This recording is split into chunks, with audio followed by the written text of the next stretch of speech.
Castor oil has value, but nature rarely works through isolation. When you combine it with rosehip seed oil, you support moisture, essential fatty acids, and the skin's natural barrier at the same time. Today, I will show you the correct ratio, the safe method, and the mistakes that can keep your skin dry and aging faster. Constipation becomes dangerous when stool feels stuck inside the rectum, despite repeated straining. The processed food system teaches you to ignore the warning, then the medical system often answers with another quick product. But a dry, impacted stool is not simply a bathroom inconvenience. It can create pain, bleeding, leakage, urinary pressure, and a cycle of fear every time you sit down. Here is what most people never hear. The solution changes depending on whether you have ordinary constipation or a true fecal impaction. In this episode, you will learn how the rectum becomes blocked, which plant-based foods can restore regular movement, the exact daily protocol, and the danger signs that mean you should stop home treatment and get medical help immediately. Picture your colon as a slow-moving river that carries waste toward a narrow exit. When the river contains enough water, plant fiber, and natural muscular movement, the contents stay soft and travel forward. But when the body pulls too much water from the stool, the river becomes thick mud.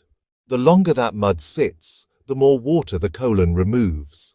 Eventually, the stool can become a hard mass inside the rectum, the final storage chamber before elimination. Your colon does not move waste by gravity alone. Its muscular wall creates coordinated waves called peristalsis. These waves push material forward while the rectum signals the brain. You feel the urge, the pelvic floor relaxes, and the rectum contracts. But repeated urge suppression, low fiber intake, decreased movement, dehydration, and certain medications can interrupt this sequence. So what does that actually mean for you? It means constipation can come from 3 different problems. The stool may be too dry, the colon may move too slowly, or the pelvic floor may tighten when it should relax. One remedy never fits everyone. Soluble fiber, especially the gel-forming fiber in psyllium, absorbs water and creates a soft, cohesive stool. Its mucilage forms a slippery gel that increases stool water content and makes movement easier. Kiwi fruit provides fiber, water, and actinidin, which is a natural enzyme that has actually been studied for its digestive effects. Prunes provide fiber and sorbitol, a sugar alcohol that draws water into the bowel. Magnesium salts can also pull water into the intestine, but they really require caution because kidney disease changes how safely the body handles magnesium. Then there is movement itself. Walking activates the abdominal wall, changes pressure inside the abdomen, and supports normal intestinal motility. A footstool under the feet changes the angle between the rectum and anus. This can reduce the mechanical resistance that makes straining worse. But here is the critical checkpoint. If hard stool is already tightly impacted, adding a large amount of fiber can add bulk behind a blockage. That can increase pressure and pain. A suspected impaction may require an examination, a suppository, an enema, or clinician-guided disimpaction. Natural health begins with listening to the body, not forcing it. You did not choose a sluggish bowel. Your environment, honestly, trains it to slow down. You eat breakfast while rushing, maybe even on the go. You ignore the urge because, well, you're driving, working, traveling, or caring for someone else. You sit for hours, and then expect the colon to move normally while the rest of the body, barely moves. Processed food makes the problem worse. Many packaged meals deliver calories without the plant structure that holds water inside stool. White flour, refined snacks, processed meat, and low-fiber convenience foods can crowd out beans, vegetables, fruit, seeds, and intact grains. Then stress tightens the system. The gut and brain communicate constantly. When you feel threatened, rushed, or anxious, the body may shift attention away from digestion. Some people develop slow movement. Others tighten the pelvic floor and strain against muscles that refuse to release. Long-term medication use can add another layer. Opioid pain medicines are well known for slowing the bowel. Iron supplements, some antacids, certain antidepressants, anticholinergic medicines, and some blood pressure drugs can also contribute. Never stop a prescribed medicine suddenly, but you deserve a medication review when constipation begins after a new prescription or dose change. Aging can, reduce your thirst awareness, physical activity, and even muscle coordination. Dental problems might push you towards softer, more refined foods. Pain may, at times, keep you from walking, and sometimes embarrassment may keep you from asking for help. But none of this makes you weak. Your body is simply responding to a system that makes elimination harder. Dr. Sebi's philosophy, it's centered on restoring plant-based conditions and respecting the body's healing capacity. Now, modern evidence does not support every claim associated with him, but one principle remains really useful. The body functions better when it receives water, whole plant foods, movement, rest, and time. The remedy coming next works differently because it does not just provoke a bowel movement. It actually rebuilds the conditions that make regular elimination possible. The evidence, honestly, does not point to one miracle herb. Instead, it points to a structured combination of gel-forming fiber, whole fruit, adequate fluid, and consistent bowel habits. A 2022 systematic review and meta-analysis published in the American Journal of Clinical Nutrition found that fiber supplementation improved chronic constipation. Psyllium performed especially well, with doses above 10 grams daily and treatment lasting at least 4 weeks, showing the clearest benefit. An earlier randomized study by McRory and colleagues compared psyllium with docusate sodium, which is a common stool softener. Psyllium increased stool water content, stool output, and bowel movement frequency more effectively than docusate during the trial. That surprises many people because the plant fiber did not aggressively stimulate the bowel. Instead, it worked by improving stool structure and water retention. So kiwi fruit also has human evidence behind it. There was this multi-center randomized trial published in the American Journal of Gastroenterology that studied adults with functional constipation and constipation-predominant irritable bowel syndrome. The participants who ate 2 green kiwi fruits daily had more complete spontaneous bowel movements and, better gastrointestinal comfort overall. In another comparative trial, kiwi fruit, prunes, and psyllium all helped increase how often people had bowel movements. But, interestingly, kiwi fruit caused fewer reported adverse effects and improved bloating, even though researchers still describe the overall evidence as promising rather than final. Traditional medicine recognized these principles long before modern trials measured them. Ayurvedic practice has long emphasized warm fluids, routine, movement, and fiber-rich plant foods for maintaining elimination. African and Caribbean food traditions used okra, papaya, leafy greens, flax, and other mucilaginous plants to support stool softness. These traditions observed that water-holding plants helped dry bowels move. But tradition must still respect safety. No food has been proven to safely remove every rectal impaction. If liquid stool leaks around a hard blockage, that is not necessarily diarrhea. It can be overflow around impacted stool. That counterintuitive sign matters, because taking more bulking fiber without assessment may worsen discomfort. Early self-care fits mild, uncomplicated constipation. Severe pain, vomiting, fever, inability to pass gas, rectal bleeding, unexplained weight loss, or persistent symptoms require medical evaluation. Honestly, honesty protects you better than hype. The constipation market makes money when people remain trapped in repeated rescue cycles. A stimulant product creates a bowel movement. The person feels temporary relief. Then the same low-fiber diet, medication burden, poor toilet posture, and ignored urge remain untouched. The customer returns next week. That does not mean every laxative is harmful. Some are useful, and some are medically necessary. The real problem begins when a quick product replaces investigation of the cause. Psyllium, kiwi fruit, beans, vegetables, and walking cannot be patented as a dramatic breakthrough. There is less profit in teaching a repeatable grocery store routine than in selling endless branded solutions. The supplement industry can repeat the same mistake. Some products hide tiny ingredient amounts inside proprietary blends. Others sell harsh stimulant combinations as gentle detoxification. Labels may promise cleansing without clearly warning about cramping, electrolyte disturbance, medication interactions, or dependency from chronic misuse. Natural does not automatically mean safe, pure, or appropriate. History shows how economic power shapes health education.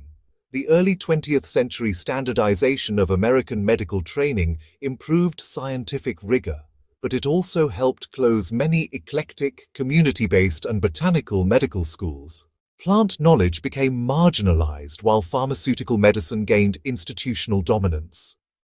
We should not romanticize unsafe historical practices, but we should also refuse the idea that useful food and plant knowledge must disappear simply because it cannot be patented. But here is what they cannot take from you. They cannot stop you reading labels. They cannot stop you from asking whether a medicine contributes to constipation. They cannot stop you from building meals around whole plants. And they cannot stop you from recognizing the difference between a mild problem you can support at home and a dangerous blockage that needs professional care. The protocol. Step 1. Check for impaction first. Before adding fiber, listen to your body. Do you have severe or constant abdominal pain? Are you vomiting? Can you pass gas? Is your abdomen becoming increasingly swollen? Do you have fever, black stool, bright red bleeding, sudden unexplained weight loss, or new weakness? Are you passing watery stool while still feeling a hard blockage inside? If the answer is yes, do not begin an aggressive home cleanse. Contact a clinician urgently. A true fecal impaction may require a rectal examination and targeted treatment. Do not attempt to remove stool with tools, objects, or forceful repeated straining. You can tear tissue or trigger bleeding. If you have mild constipation without these danger signs, move to the restoration plan. Step 2. Preparation method. For the first 7 days, build a simple 3-part routine. First, you'll want to prepare psyllium correctly. Place 1 level teaspoon, which is about 3 to 5 grams, into at least 12 ounces, or around 350 milliliters of water. Stir it quickly and drink it right away before it thickens too much. After that, drink another 8 ounces, or about 240 milliliters, of water.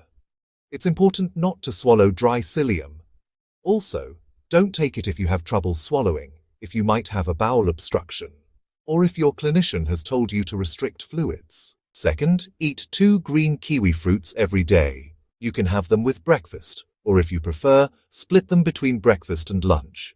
The skin adds fiber if you're okay with the texture, but honestly, the flesh alone still gives you plenty of benefit. If you notice any itching, wheezing, lip swelling, or throat symptoms after eating kiwi, stop right away, because kiwi allergy can actually be serious. Third, make sure you create 1 softening bowl each day. Just combine half a cup of cooked oats, 1 tablespoon of ground flaxseed, and half a cup of berries. Add water or an unsweetened plant beverage until the mixture stays moist, not dry or sticky. This bowl gives you fiber, plant compounds, and water, all in one go. Step 3 is all about dosage and timing. For days 1 through 3, take 1 teaspoon of psyllium once daily, preferably after breakfast, and make sure it's at least 2 hours apart from any prescription medicines. Fiber can sometimes change how your body absorbs medication. A pharmacist can help you figure out if your specific medicine needs a longer gap. Keep eating those 2 kiwi fruits every day. And try to walk for 10 minutes after breakfast and another 10 minutes after dinner. So, try to visit the toilet about 15 to 30 minutes after breakfast, when your gastrocolic reflex naturally increases colon activity. Place your feet on a small stool so your knees are above your hips. Lean forward a bit. Rest your elbows on your thighs and breathe into your lower abdomen. It's important not to hold your breath and push for more than 5 minutes. If nothing happens, just stand up and try again later. For days 4 through 7, just continue the same routine. If you're not experiencing any excessive bloating, pain, or diarrhea, you can increase psyllium to 1 teaspoon twice daily. Always take each dose with the full amount of water. Remember, your total fiber intake should rise gradually, not all at once. A sudden jump in fiber can cause gas before your microbiome has a chance to adapt. In week 2, aim for about 22 to 34 grams of total daily fiber from food and psyllium, depending on your size, sex, and tolerance. Try to build your meals around lentils, beans, okra, leafy vegetables, berries, pears, oats, and ground seeds. And, if you rarely eat beans, increase them slowly. By week 4, it's time to evaluate your pattern. You should look for things like softer stool, less straining, a more predictable urge, and needing fewer rescue products. If your symptoms haven't changed, don't just keep increasing fiber. You might have slow transit constipation, pelvic floor dysfunction, thyroid disease, diabetes-related nerve changes, or maybe even a medication effect. That kind of situation needs proper assessment, not just stronger guessing. Okay, step 4 is what we call enhancement stacking. Pair your morning routine with 1 cup of warm water right after waking up. Now, warm water isn't magical or anything, but it does help support hydration and can really reinforce a consistent bowel cue. If you're able, add a 10-minute walk to your morning, or, if joint pain makes that tough, try some gentle chair marching instead.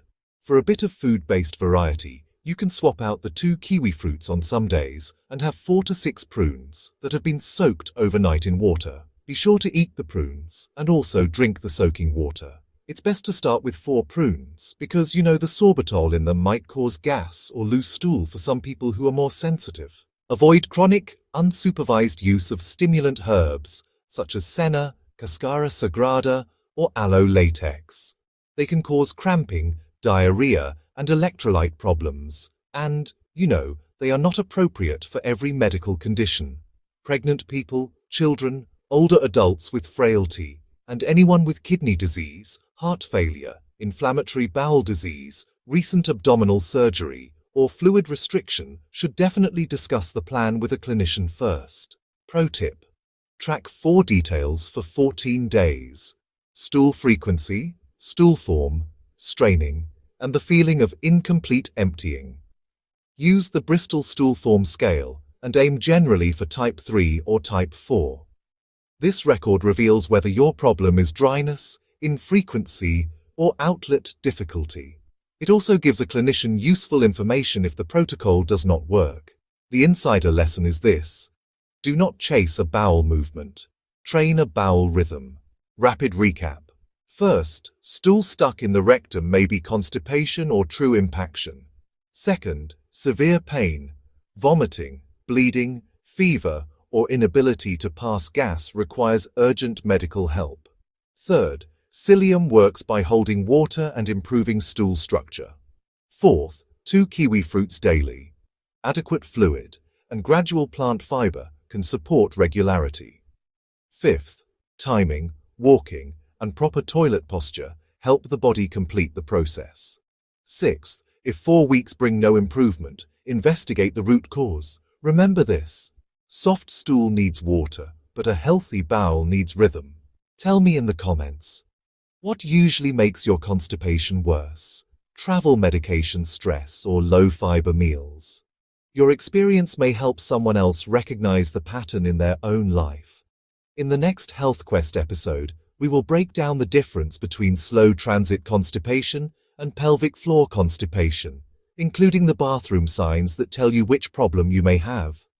Subscribe and join a community that believes food is medicine, the body is the healer, and knowledge belongs in your hands. We are done waiting for a broken system to explain our bodies after the damage begins. We learn the signals early, we restore the conditions, and we move forward, one informed choice at a time.